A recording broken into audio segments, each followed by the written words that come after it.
Hei, saya ingin menyambut Anda di renungan hari ini. Hari ini kita akan membicarakan topik yang tidak banyak dari kita suka bicarakan, yaitu disiplin. Mari kita ke renungan. Disiplin. Sekarang itu adalah kata yang banyak dari kita tidak suka karena memiliki beberapa konotasi negatif. Ketika membaca kitab Ibrani, kita menemukan bahwa sangat-sangat positif. Dan dikatakan dalam bab 12, bahwa mereka yang dikasihi Tuhan, Dia mendisiplinkan. Sekarang apa artinya itu?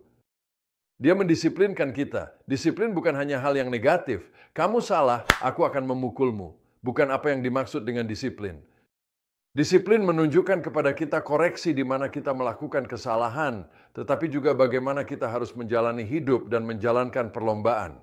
Sekarang ingatlah bagian ini berada dalam konteks kitab suci mengatakan, memandang kepada Yesus, pencipta dan penyempurna iman kita, berbicara tentang berlari dalam perlombaan dengan ketekunan, perlombaan jarak jauh. Dan jika Anda akan menjadi pelari dalam perlombaan hidup dan menjadi juara dalam perlombaan itu, Anda harus disiplin. Sekarang saya di kelas 10 di sekolah menengah, saya punya pelatih lari Boots Garland. Dia meninggal, pergi untuk bersama Tuhan. Tapi Boots adalah pelatih hebat, dia membawa tim biasa menjadi tim juara. Tetapi dia memiliki regimen tertentu yang dia tahu perlu kami lakukan dan yang tidak perlu kami lakukan. Saya ingat dia melompat ke arah saya sedang makan permen. Dia berkata, kawan tidak akan membantu kamu menjadi seperti yang seharusnya. Saya perlu memperbaikinya. Dia juga menunjukkan hal yang perlu kami lakukan. Itulah yang dilakukan Bapa. Bapa menunjukkan hal-hal dalam hidup yang sehat. Dan dia menunjukkan hal-hal yang tidak sehat. Dan kemudian dia mendisiplinkan kita. Dia membantu kita untuk menjalankan perlombaan itu. Sehingga kita bisa menjadi juara dalam hidup. Sekarang saya hanya ingin mendorong Anda untuk menerima disiplin dari Tuhan saja.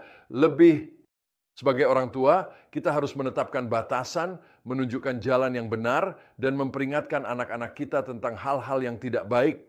Kita juga harus menunjukkan hal-hal yang membuat mereka lebih baik. Ya, kami menempatkan mereka di jalur itu dan memperbaiki mereka. Kami membantu mereka menempuh jalan itu, melatih setiap hari untuk menjadi orang yang seharusnya mereka menjadi, dan itu bukan hal negatif, itu positif. Mereka dikasihi Tuhan, Dia disiplinkan, dan kita melakukan hal sama dengan anak kita. Kita mendisiplinkan bukan marah, bukan frustrasi, tetapi cinta. Dan ketika kita melakukan, kita akan membesarkan juara. Dan ketika kita mengizinkan Tuhan melakukan itu dalam diri kita, kita akan menjadi juara. Jadi jangan meremehkan disiplin dari Tuhan.